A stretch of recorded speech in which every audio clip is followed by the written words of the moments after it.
I am Zaheer Abbas. आप लोग देख रहे हैं ज़ी लर्निंग और आज का हमारा टॉपिक है क्लास 9 की बायोलॉजी का चैप्टर नंबर 3 जो हमने पहले शुरू किया हुआ था और जिसका नाम बायोडाइवर्सिटी है। इसके पहले बाकी लेक्चर्स आपको यहाँ पे मिल जाएंगे। यहाँ पे क्लिक करेंगे आप तो प्लेलिस्ट ओपन होगी और वहाँ से आप लोग को सारे लेक्चर बाकी जो रिमेनिंग हैं वो मिल जाएंगे। आज हम जो लेक्चर डिस्कस करने वाले लेक्चर नंबर 4 है और आज का हमारा टॉपिक है बेसिस ऑफ क्लासिफिकेशन। इसमें हमने जो मेन चीज़ डिस्कस करनी है वो ये है कि ऑर्गेनिज़म्स को आप किस बुनियाद पे क्लासीफाई करती हैं। आप एक ग्रुप बनाते हैं, उसमें डिफरेंट ऑर्गेनिज़म आप रखते हैं, तो आप उसका क्राइटेरिया क्या रखते हैं कि आप कौन से ऑर्गेनिज़म को इस ग्रुप में रखेंगे और कौन से ऑर्गेनिज़म को आप इस ग्रुप में नहीं रख रहे, क्यों नहीं रख रहे। और फिर इन बहुत सारी वजूहात के अंदर एक वजह है क्लासीफाई करने की जिसको आप बोलते हैं मॉडर्न जेनेटिक्स। इसको भी डिस्कस करेंगे। इस टॉपिक में से जो दो इंपॉर्टेंट शॉर्ट क्वेश्चन है वो यही आ सकते हैं कि कौन कौन सी बुनियाद है ऑर्गेनिज़म को क्लासीफाई करने की, और दूसरा मॉडर्न जेनेटिक्स जो है वो क्या होती है।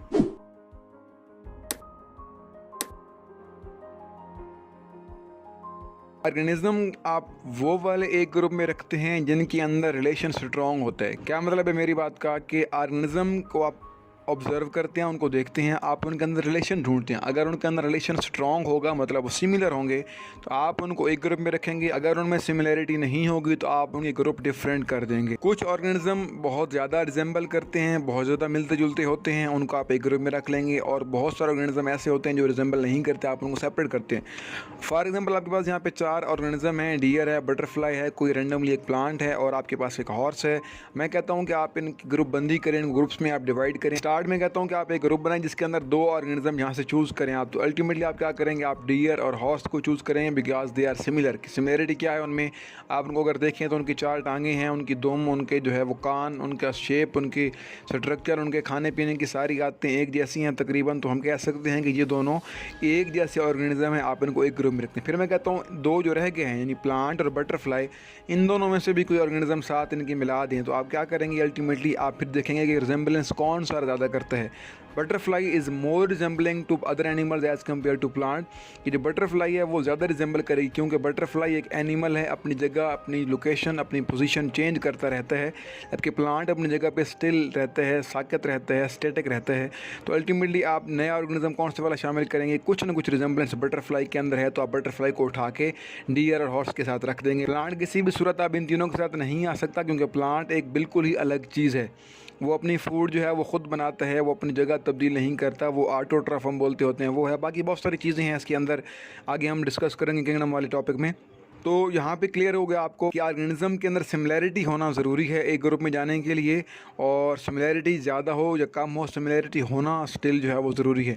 नेक्स्ट हम देखते हैं सिमिलैरिटी आप किस किस चीज़ में चेक करते हैं। फर्स्ट ऑफ़ ऑल आपके पास होते हैं एक्सटर्नल स्ट्रक्चर्स, किसी भी जानदार के जो बाहर से बैरूनी फिजिकल अपीयरेंस जो आपको नज़र आती है, जो देख के आप उसके बारे में बात करते हैं, वो उसके होते हैं एक्सटर्नल स्ट्रक्चर्स।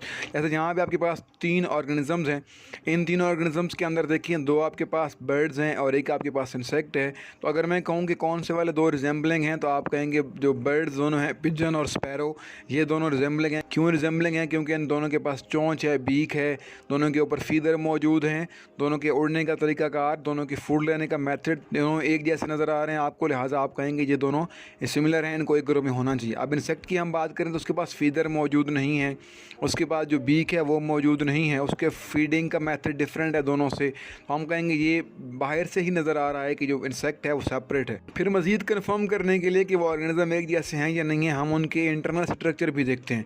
इंटरनल स्ट्रक्चर्स के अंदर आप देखें तो ये पिजन हो गया, आपके पास स्पैरो है और ये इंसेक्ट है। तो आप बर्ड जो दोनों हैं, आप पिजन और स्पैरो, आप इनके किडनीज देखिए, इनका स्ट्रक्चर और लिवर इनके अंदर मौजूद है, इनके अंदर जो है वो क्रॉप मौजूद है और बहुत सारे स्ट्रक्चर इनके हैं यहाँ पे जो दोनों में सिमिलर हैं, एक जैसे हैं।